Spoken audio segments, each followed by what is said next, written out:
Halo adik-adik, apa kabar? Semoga kalian selalu sehat dan bahagia.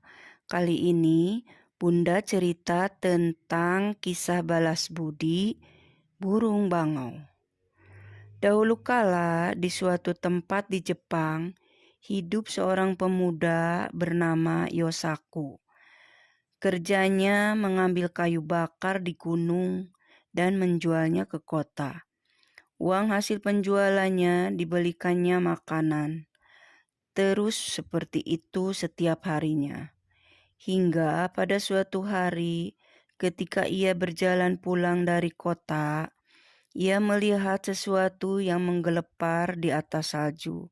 Setelah didekatinya, ternyata seekor burung bangau yang terjerat di perangkap sedang meronta-ronta. Yosaku segera melepaskan perangkap itu. Bangau itu sangat gembira. Ia berputar-putar di atas kepala Yosaku beberapa kali sebelum terbang ke angkasa. Karena cuaca yang sangat dingin, sesampainya di rumah, Yosaku segera menyalakan tungku api dan menyiapkan makan malam. Saat itu terdengar suara ketukan pintu di luar rumah. Ketika pintu dibuka, tampak seorang gadis yang cantik sedang berdiri di depan pintu. Kepalanya dipenuhi dengan salju. "Masuklah, nona gadis pasti kedinginan.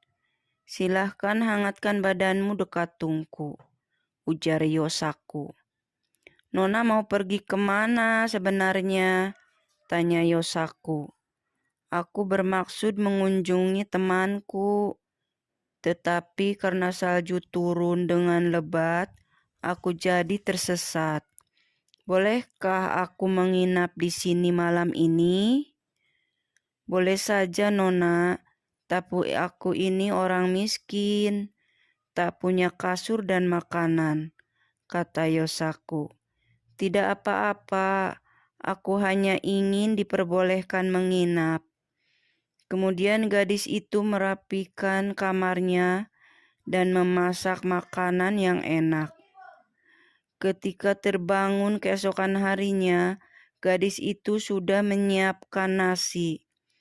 Yosaku berpikir bahwa gadis itu akan segera pergi. Ia merasa kesepian. Salju terus turun dengan lebatnya.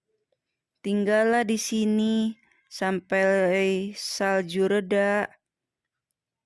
Setelah 5 hari berlalu, salju mereda. Gadis itu berkata kepada Yosaku, "Jadikan aku sebagai istrimu dan biarkan aku tinggal terus di rumah ini." Yosaku merasa bahagia menerima permintaan itu.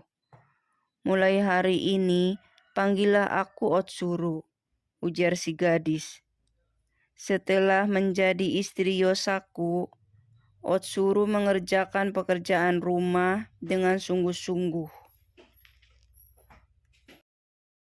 Suatu hari, Otsuru meminta suaminya Yosaku membelikannya benang karena ia ingin menenun. Otsuru mulai menenun. Ia berpesan kepada suaminya agar jangan sekali-kali mengintip ke dalam penyekat tempat Otsuru menenun. Setelah 3 hari berturut-turut menenun tanpa makan dan minum, akhirnya Otsuru keluar. Kain tenunannya sudah selesai. "Ini tenunan Aya Nishiki. Kalau dibawa ke kota pasti akan terjual dengan harga mahal." Yosaku sangat senang karena kain tenunannya dibeli orang dengan harga yang cukup mahal.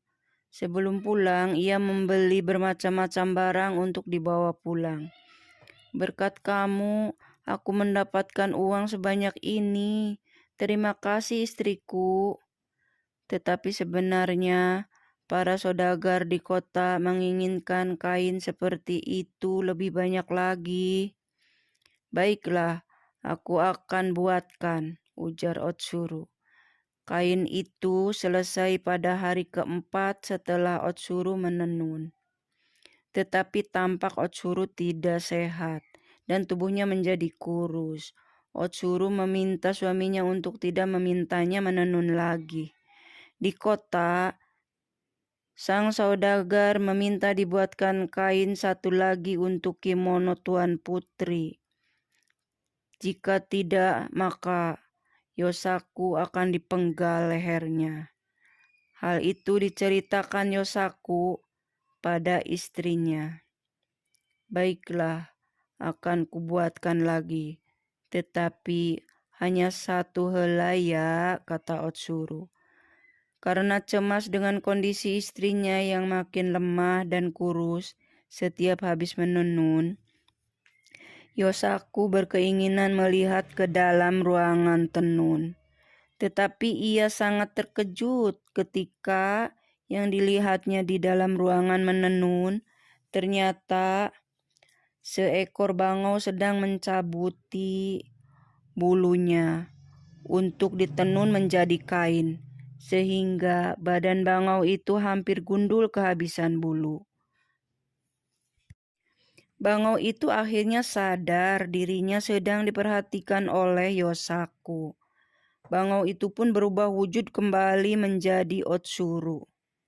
Akhirnya kau melihatnya juga, ujar Otsuru. Sebenarnya aku adalah seekor bangau yang dahulu pernah kau tolong. Untuk membalas budi, aku berubah wujud menjadi manusia dan melakukan hal ini, ujar Otsuru. Berarti sudah saatnya aku berpisah denganmu, lanjut Otsuru.